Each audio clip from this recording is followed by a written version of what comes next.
Welcome to No Apologies. I'm Dana Lash. So just a little question that I think we need to ask today.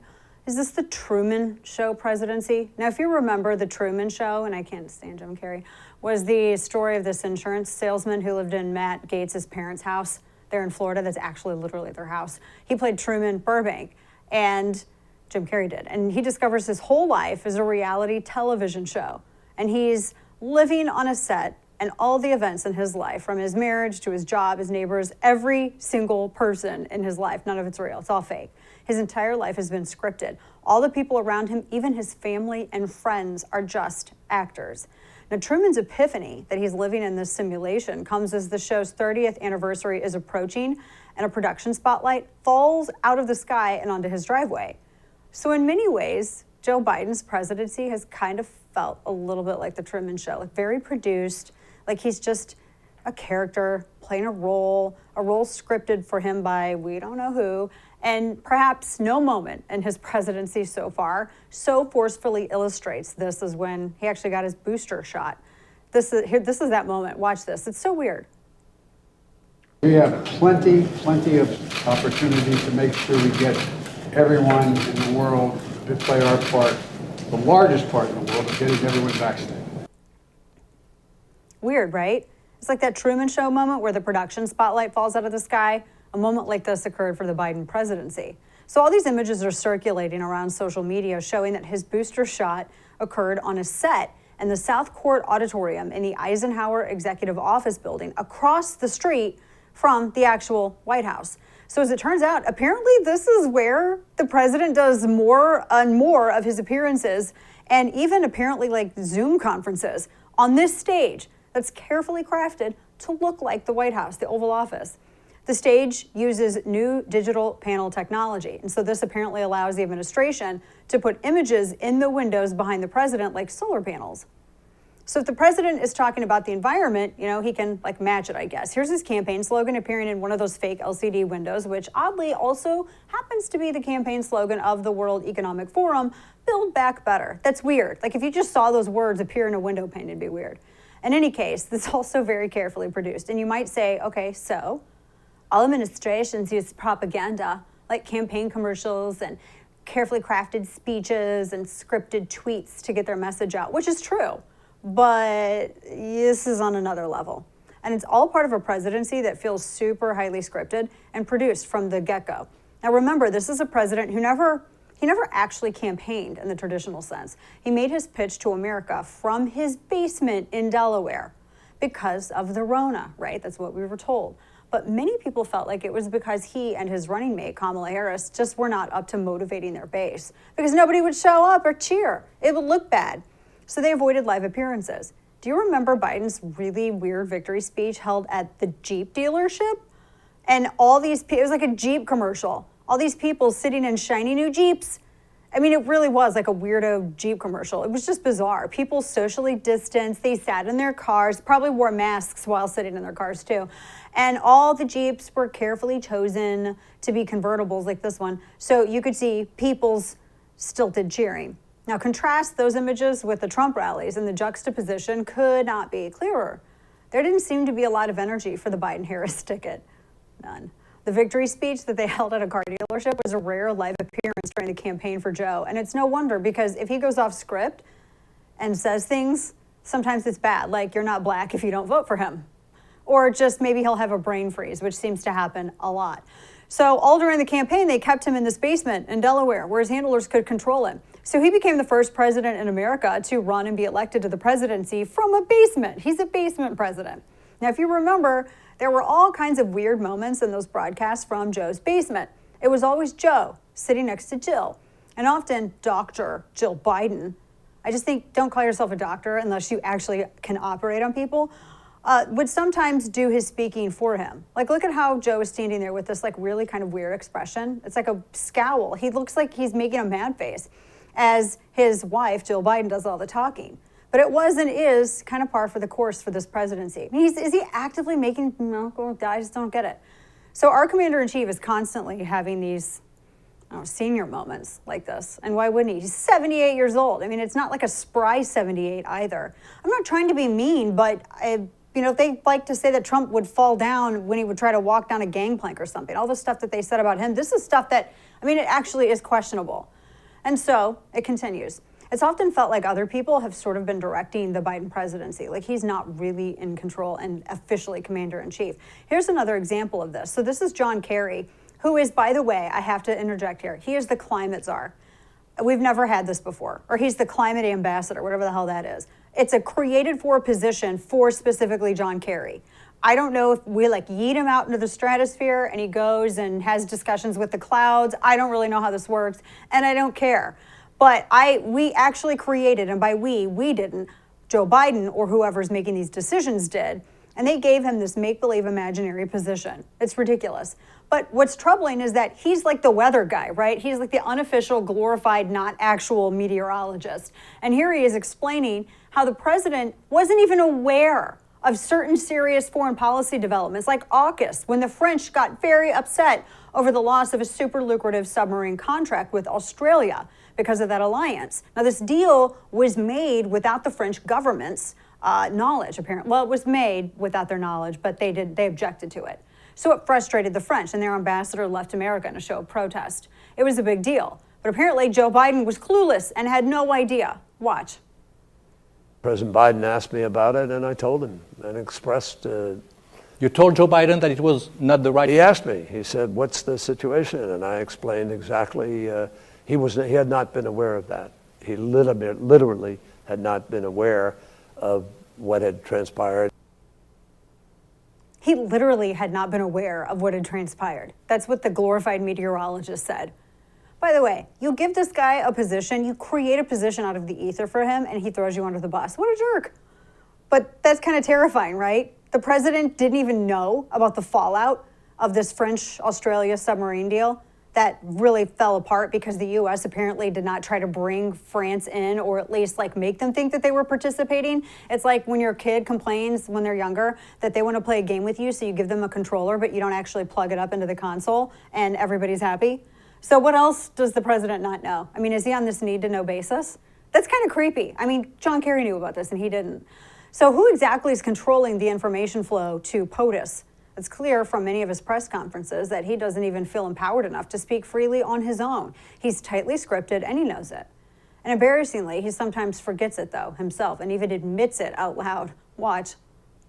I'm sorry, this is the llast question I'll take, and I'm really gonna be in trouble. You guys are bad. I'm not supposed to be answering all these questions. I'm supposed to leave, but I can't resist your questions. I'm gonna get in trouble with my staff. Yeah, go ahead, but I pretend that you didn't answer you. Thank you very much, sir.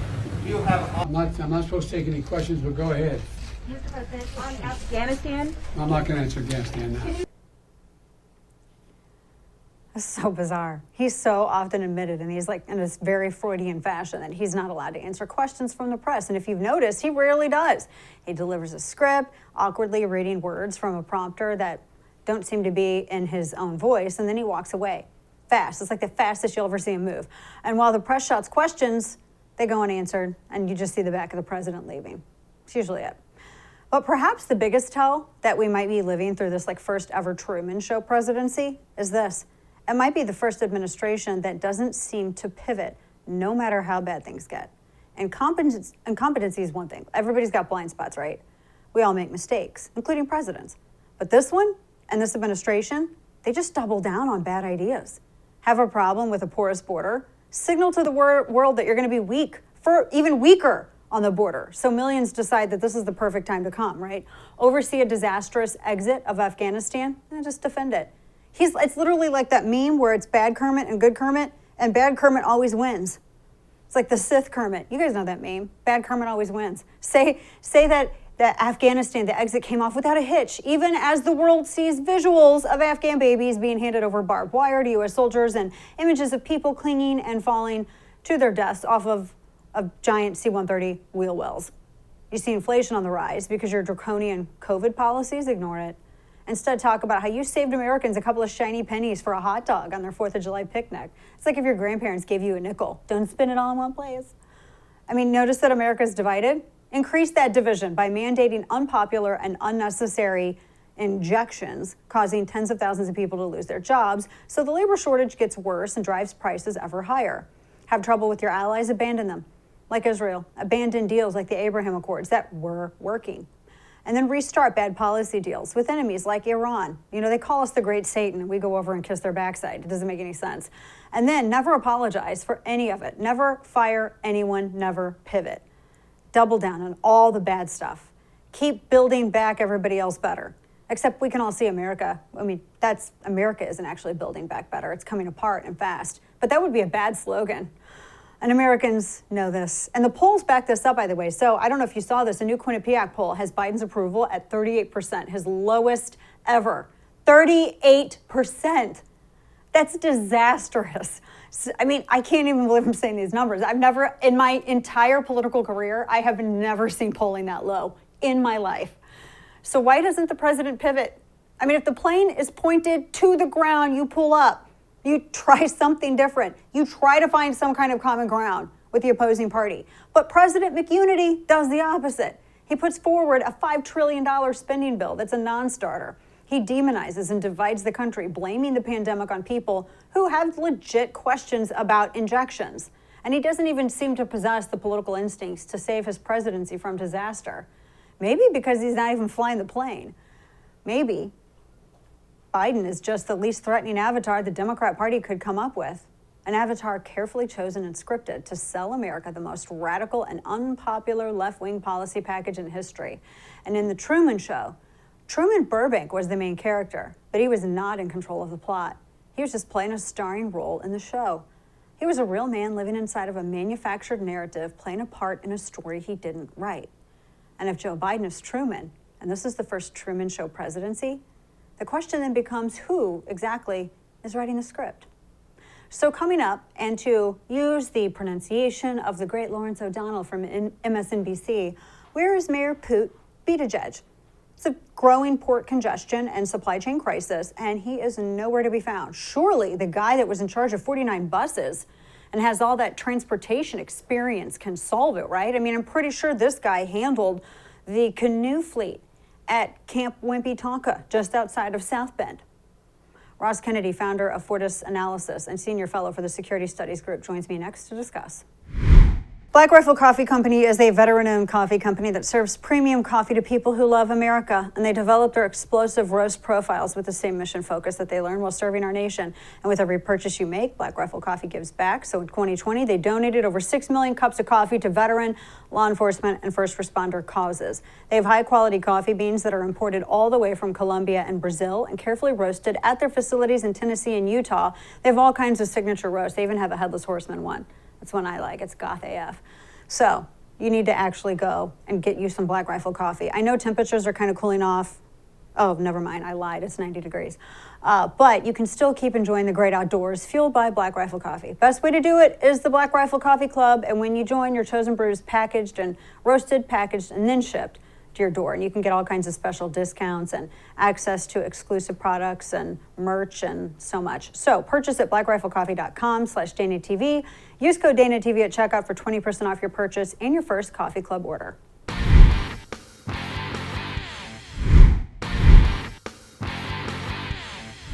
So to use the Lawrence O'Donnell of MSNBC pronunciation, where is Mayor Pete Buttigieg? I mean, he's the transportation secretary, and yet we have growing port congestion, supply chain crisis. This dude is nowhere to be found. I'm sure that you all have seen some of the aerial images just of the port of Los Angeles and how so many container ships and so many tankers are just kind of anchored out and waiting to, I guess, go through the process of having their stuff unloaded and getting it to everybody else. Then there's the trucker situation and everything else. It's a disaster. Ross Kennedy is the founder of Fortis Analysis and senior fellow for the Security Studies Group. He joins me now. Ross, thanks so much for being here. Good to see you. So I know that there are a number of things that play into this, because the easy thing is to just say, oh, well, it's obviously, very obviously, we have a labor problem because the administration was paying people to stay home. That's part of it, but there's a lot more that goes into this. So talk to us a little bit about what really are the big factors that contributed to this logjam at all these ports around the country. Yeah, absolutely. And thank you for having me on, Dana. The beginning of this was all the way back when China locked down at the very beginning of last year. That is a very normal thing for China to have about a 3-week delay somewhat early in quarter one as a result of the Lunar New Year. We factored that in. The problem was with the COVID outbreak expanding in so much severity during the January and February, we had an 8 to 10 week lockdown. Orders were continuing to come in from American buyers who would be importing things. It was sort of business as usual here. It wasn't there. The problem was we began to lock down. The ocean carriers, all the logistics companies, the middlemen, they began to pull all the capacity out so that they wouldn't go bankrupt with ships going everywhere that empty. And so all of that capacity left the market. China reopened and said, hey, we're ready to start shipping again. American importers said, great, we're ready to start buying again, but there was no capacity to be had. And it takes a very long time. If you idle a ship, it takes 5-10 times as long to get it back into service as it did to idle it and send it somewhere. You've got to get crews back online. And we're doing it now in a situation where, a virus had pretty clearly been spreading very fast and nobody really knew what they knew. So that a lot of that uncertainty in the first half of 2020 just kept building and building and building. Capacity wasn't coming into the market to move things and keep the situation somewhat stable and normalized.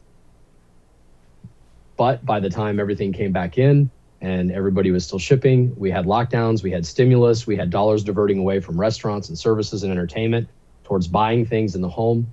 So we just kept making the outlet in the market to get things into market a little bit smaller, while we just kept dumping extra production in at the top.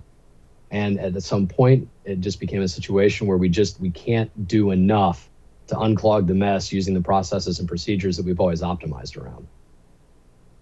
Yeah, and the folks are saying that, well, and I say folks, but experts are saying that this actually is going to probably impact Christmas shopping, which not to diminish, the concerns about that, but I think that also sort of suggests, maybe we should be a little bit more reliant on things that are produced here in the United States. And I know we can't do that with absolutely everything, but it seems like this is a great time right now to make that argument and point to, all the ships that are waiting out there, just kind of anchored, waiting to offload their stuff. Just seems like a great time to make that point to everybody.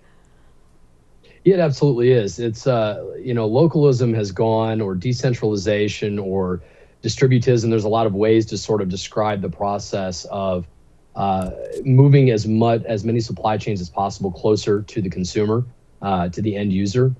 What we have now with globalized supply chains is a thing that is bought on a shelf may have parts, pieces, and components from 10, 15 different countries that all had to move through time and space to get there. And so the idea of a localism or distributism, whatever general framework you want to put around moving things much closer to the end users here in the US, we have the ability to do a lot of that. Things that are very labor intensive or have a very high environmental cost. We have to have real discussions around how do we achieve those things through better environmental management or better labor practices or more automation and technology. But there are other things that we make overseas that don't need to be made overseas at all. There's no reason for us to be making medicine in another part of the world when we have the most advanced R&D and manufacturing capabilities for pharmaceuticals on Earth. Most of the research and R&D being done on these things is done inside the United States. We generate this technical data. We export the technical data for a thing to be made elsewhere that could easily be made here, just to ship it back to us because it cuts a few cents off of each vial of whatever drug is, or it cuts 25 cents off of a pack of Tylenol. We don't need to be doing those things. So to the extent we should be moving things back here, we can and we should be. No, that's a great point too, with just how some of the labor intensive and some of the things where you do run into those environmental protections. So is there anything that actually gets fast tracked? So when I'm looking at all of these ships that are out there and I guess everybody kind of takes their turn coming in, is there anything that's actually gets priority? Like if somebody comes in and they can jump ahead in line because they've got, something, whether, this is me not knowing a heck of a lot about this industry, but, I see certain ships coming in, and is there anybody that gets priority that gets to just immediately go right in front and have their stuff offloaded? Like, what can you tell us about that? Educate us.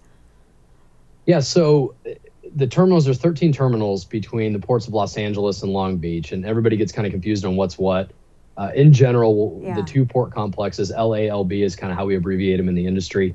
There's 13 terminals there that are primarily concerned with the loading and unloading of containerized cargo instead of other kinds like bulk liquid, dry bulk like grain or fertilizer, whatever it may be. So these containerized terminals really are optimized around carrier alliances. So you won't see every potential ocean carrier call any of the terminals.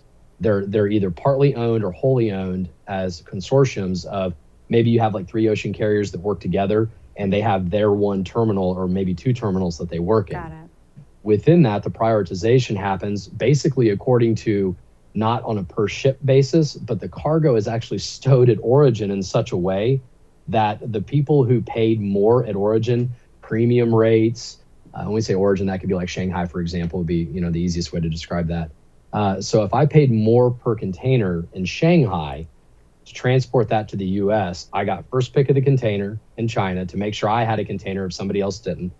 I got first delivery into the terminal. I got first stowage to the vessel, or optimized stowage to the vessel, which means my container comes off quickly, more quickly than somebody else's. So in a lot of cases, I'm getting off a day earlier than maybe someone who didn't pay the high rate. It gets premium placement on the dock. It gets out faster or onto trains faster, moving inland. So yeah, when you get to all the way to the back of the line, by paying really excessive, and it is excessive, it's very grifty amounts of premium in a lot of cases that don't really reflect the actual cost of the service. But essentially, it's a bidder's war to get to that front of that line. So even if the ship is stuck on water for 3 weeks, when it gets to the dock, I'm probably going to get it, a week to 2 weeks to even 3 weeks sooner, depending on what the nature of the freight is. So it's been an absolute revenue bonanza for the ocean carriers, for the railroads. Yeah. And we're seeing profits in the industry that we've never seen in the history of the industry. Yeah, someone was saying, I was reading a thread online, and someone was saying that normally it would cost them, and they were a smaller company, but something like over 2,000, almost 3 maybe, for the particular type of container that they went for. But now the cost is like over $11,000. That's insane. That's a huge price jump. And of course, we're seeing that, and this is going to get reflected for everybody who's ordering stuff for Christmas or whatever. They're going to be seeing all of this reflected now. They're going to be paying a heck of a lot more than they would normally. Let me ask you this: at what point does this become? Because I recognize that this can be also a national security issue. Very much so. Describe that for us, because because it is. I mean, it's a major concern. What can you tell us about this, and what if anything can be done to alleviate this? Yeah, so from an economic security standpoint, what we are very much seeing is if a company is a retailer, whether they're privately owned or whether they're publicly held because they're traded on NASDAQ or they're traded on New York Stock Exchange, whatever it may be. Those guys are, the publicly held ones have the ability generally to tap into much larger pools of working capital, so they can pay the big rates to keep their inventory full, and thus they're the ones that have product at the time at Christmas, when a smaller retailer, a mom and pop, or maybe like a regional chain that doesn't quite have those deep pockets, or they're family owned but they've got 20 stores in a state, those guys are the ones that are really getting hit the hardest right now, because they have the same, they're competing against the giant, that have for the same level of consumer demand in dollars, but they don't have the financial carrying capacity to kind of get them through this crisis.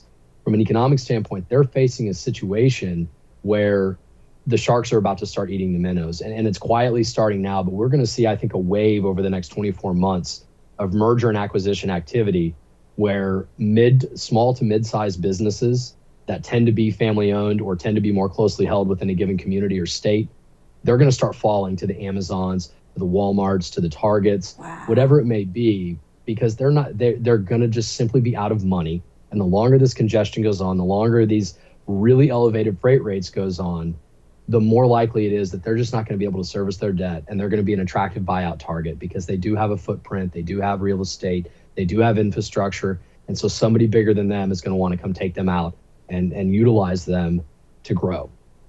That's a real risk from an economic standpoint. This is like frightening.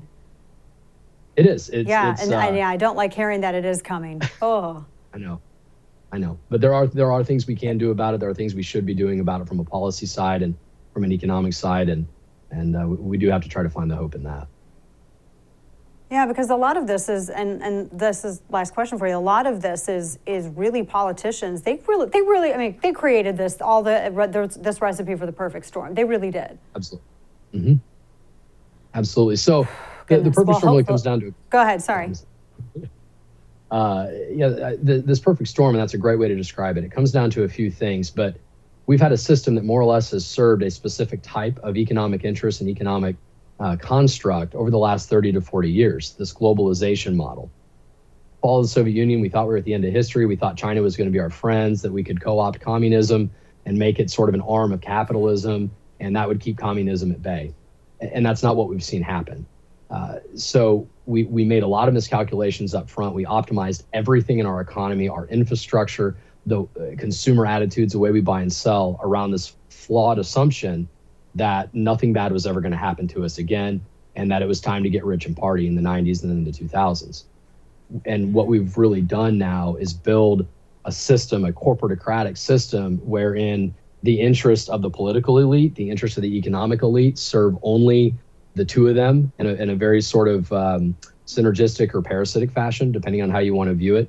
And that the weight of all of that, now that it's collapsing, is absolutely, it's a juggernaut that's going to crush the 99% of Americans that don't belong to one of those two classes of people. The rest of us are going to be the ones that are kind of taking the hit for that. Gosh, nobody likes hearing this. I would love for us to just get some of the bureaucracy out of the way so we can remedy this situation, because I don't bring this up. I know that everybody talks about Christmas because that's always, it's an indicator for, economic health, et cetera. But with this, any kind of supply chain disruption, we're forced into this false system of rationing and really kind of hysteria over this, when all of this could have been avoided, and it's frustrating. I could talk about this all day long because I'm fascinated by this, and I'm fascinated by the country's reaction to it. But Ross Kennedy, I appreciate you joining us. Thank you so much for your expertise on this. Yes, ma'am. Thank you, Dana. Of course. All right, so coming up, folks, the Salvation Army now. Can you believe wokery is everywhere? Now it's affecting the Salvation Army, and it's like every last institution in America has become obsessed with institutionalized Marxist racism. And I like the Salvation Army. I love supporting them, and my homeschool co-op, when my kids were younger, we actually used one of their buildings. Christian Watson of Color Us United joins me next to discuss. Stay with us. So big tech obviously is taking advantage of us, and while they mine, sell, and remine data, they're counting their money and abusing our privacy. You are the product. And if you think that your emails and your texts and messages are private and safe from governments or hackers or profit-hungry corporations, think again. This is where Secure comes in. Secure's email platform is 100% private. It's Swiss-hosted. It has no ties to big tech companies in the U.S. What about elsewhere? Nobody. So with Secure, there is no data mining whatsoever. And so this is what makes Secure different. When it comes to security and privacy, Secure is simply unmatched. There's a reason that Secure built their company the way that they did. So you should probably take back your privacy. Use discount code Dana, and Secure will only cost $7.50 a month for full access. So that's nothing. Just visit secure.com today and create your secure email address and account. Use code Dana for 25% off for a whole year. That's secure.com, promo code Dana for 25% off.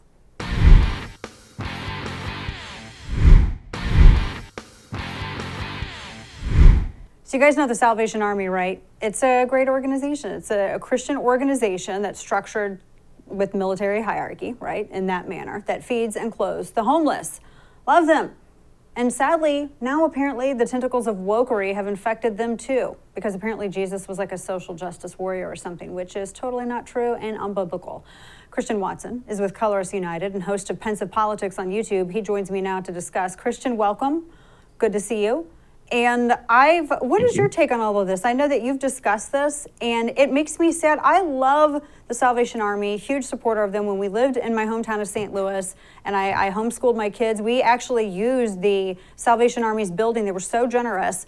We did all kinds of stuff with them. We would help them with their projects that they were doing and their outreach, and they let us use their gymnasium for our gym classes and some of their classrooms for science and the labs and that. And they do such good work, and it's sad to see that now this institutionalized Marxist bigotry is now even infecting them. Talk to us about it. So my grandma, she used to work with the Salvation Army, and I still have members who work with the Salvation Army, members of my family rather, who do so. And so when I saw this happening, I thought two things. Number one, surely the people in the Salvation Army were not acquiescing to this. And from the work I've done with Color Rush United, we've seen a lot of members actually not acquiesce to this, which is why we have the petition on our website to fight this. But then I also thought this must definitely be coming from the upper echelons of the leadership. And turns out it is. The International Social Justice Commission, which is the part of the Salvation Army, which is creating all of these curriculum, this woke curriculum, is a very small part of the organization that many people haven't even heard of, including many of its own members. So this is a sort of top-down attempt to impose a foreign ideology, an anti-biblical ideology, an anti-enlightenment ideology, and an anti-intellectual ideology onto the members of an organization which is inherently apolitical, and that should worry us all, Dana. So Christian, you've discussed and you've talked about earlier how, this organization and Salvation Army being a Christian organization and being united around Christian principles, it's a little odd to see an organization then begin to push an ideology that tells everyone that they have to center around ethnicity as opposed to being considered, a child of the kingdom first. And they do try to make it sound biblical. Talk to us about this. And how are they trying to present this as a biblical principle, this CRT curriculum?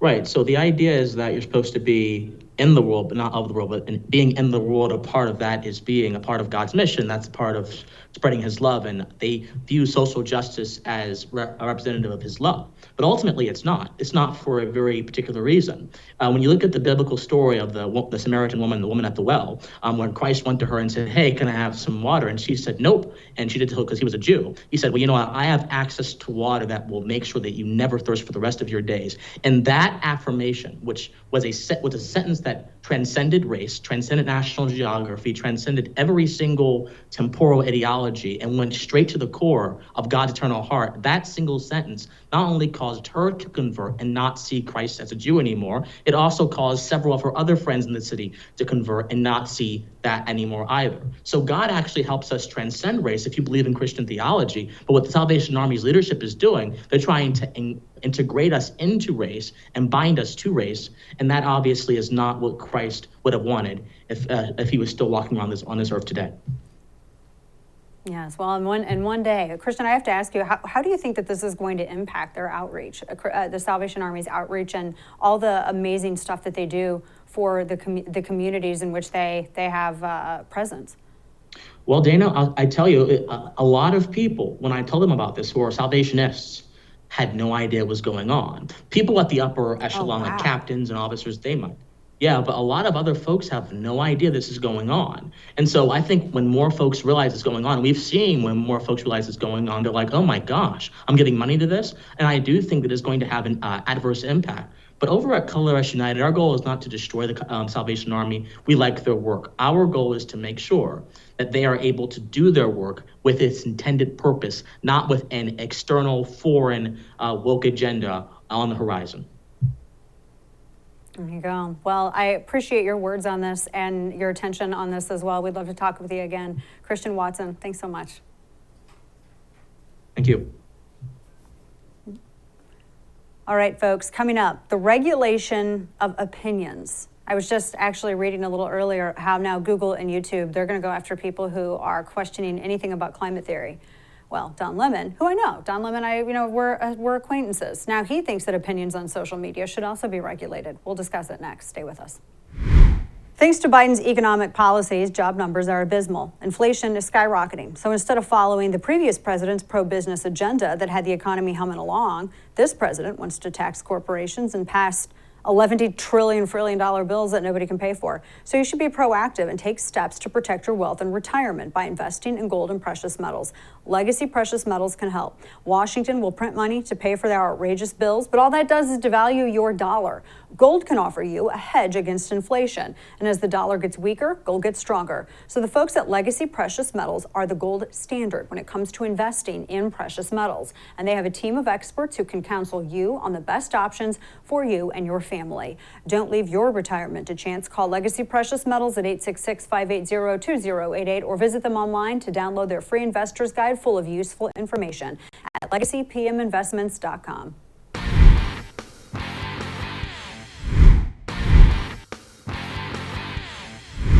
So if you watch CNN, that you know Don Lemon and Chris Cuomo, they do this like bromance shtick where they positively affirm every word and opinion that the other one says. And it could be about anything. But this time, it was about the left's new favorite pastime, censorship. And if you haven't noticed, censorship, be it corporately done or government-directed corporately done, is increasing. And it kicked up a notch when Trump was booted off of Twitter. Then they shut down Parler. And now you have Google and YouTube that are saying, if you question the climate, we're going to kick you off, demonetize you, or take it down. Twitter censoring opinions routinely now, all in the name of stopping quote-unquote misinformation at the direction of the Biden administration. But really, they're just doing it to shut down dissent, right? Particularly from the right.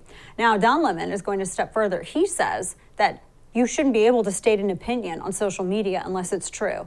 That's not the legal standard for determining whether or not something is protected or unprotected speech. So here's Lemon, who is just really advocating for the state and censorship of opinions. Watch. I'll end with this. Go ahead. And this is a start for the social media companies. What is put on your platform, at the very least, should be true. Let's start there. What if it's an opinion? And then we go, it should be true. You can have opinions based in fact, okay? So at the very least, it should be true. And it should be based in some sort of fact. Beyond that, then let's start at that base level, that baseline right there. And then we can go on with the rest of it. So who decides whether or not an opinion is true? Him? Look, what if I posted that I can't stand Don Lemon's brown tie and brown suit combo? What if I don't like that? That's true. I don't. It's true. It's bad. It's horrible. You're going to censor me? What, an algorithm determines the trueness or the worthiness of speech being protected? Or maybe, I don't know, whoever it is that works for Twitter's trust and safety policy team. It's probably like some 19-year-old intern. Who knows? But leave it to Chris Cuomo to take it one step further than Don Lemon. He says that platforms should out users. Watch. I think the baseline should be that you should know who uses your product. That's true. That should be the first step. I agree.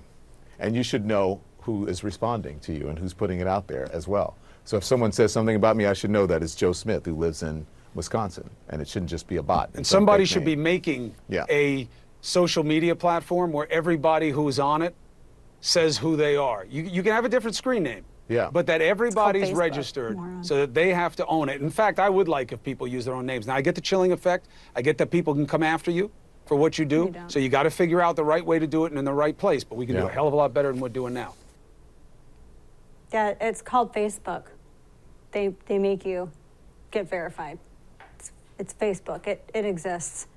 By the way, do you honestly want to listen to these two discuss this? Because you know it was CNN that was sending out people to actually interview. Like, for instance, the little elderly lady, I wrote about this in my last book, Grace Canceled. They found out that this old lady was, and I don't mean that to be mean, this elderly woman was a administrator of a Facebook group that was pro-Trump. And they legit sent a satellite truck to this woman's home and inadvertently just blasted her home address out to the nation because they wanted to talk to her about being the administrator of a Facebook group. Do you want these people to know? No, this is why people are anonymous online. Look, I'm somebody who's trolled daily and I get my share of bots and I still think that this is wrong. Clearly, neither of these bros knows what protected speech is versus unprotected speech. See, in America, most speech is protected. You have libel and slander and defamation and certain other things, but the litmus is really high in order to have any kind of success in litigation, and it should be. I mean, certainly your right to have a dumb opinion is protected. Whether or not someone likes your opinion, that doesn't validate the legality of it. Oh my gosh, you do not want to open that door. Imagine if you have me. I'm like Gladriel with the one ring when Frodo was offering it to her, and then she turned into this like terrifying, blown out, bluish tinged demon. That's the same thing that would happen to me, right? Can you imagine? I would totally go at you for having wrong opinions. If you think Green Day is punk, I'm gonna totally shut you down. I wanna know who you are. You see what I mean? So in fact, protected speech is why people like Don Lemon and Chris Cuomo, they're allowed to say dumb stuff on national television. Really dumb stuff. And dumb opinions, like dumb people, you know, I mean, honestly, you shouldn't have that as the litmus test to whether or not someone can offer an opinion on social media. Well, only if it's true. No, because there are a lot of things on that network and others that are definitely aired that are not true. It's definitely opinion that masquerades as a fact. But this is America, and that's not how we do stuff, right? His ill-informed opinions are protected speech. You know what Don Lemon and Americans all can't say? It's a thing called, you can, unprotected speech. Things like fighting words or incitement, and the bar's really high on that.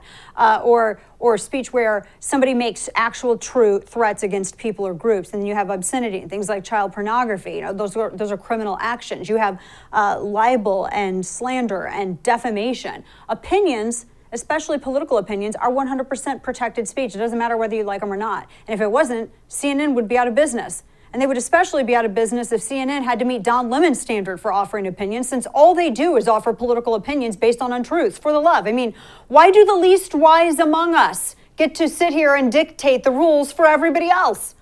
And since when did the left become these little neo-Marxist Puritans and they become so terrified of everyone else's opinions? They used to be the open-minded people. Now they're the most bigoted, narrow-minded flat earthers I've ever seen. It's because they hate opinions. They're too damn lazy to do the effort to be able to articulate an actual opposition, an opinion that disagrees with the thing they want to challenge.